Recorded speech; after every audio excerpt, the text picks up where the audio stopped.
relax lang ang mga fans. Okay, talaga siya. Relax lang. Kapit lang, ha? Kapit lang sa silya. Do or die. JB, ito muna, ha? JB, Dwight Ramos, they will show the way. They will lead the way. Maganda nilalaro ng dalawa. I'm sure maraming nakaalalay dyan.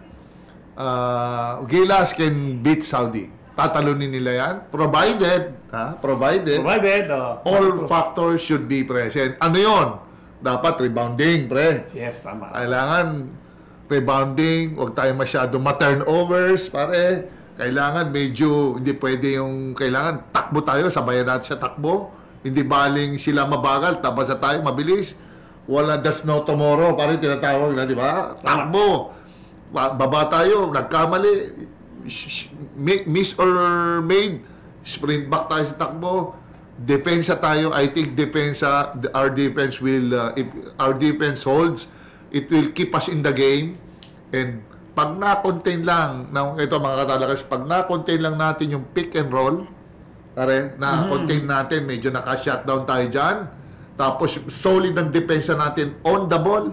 Ibig sabihin, kung sino may tanga ng bola, hindi basta tayo naboblow by. Nako. Plus, ang dami factors. Rebound.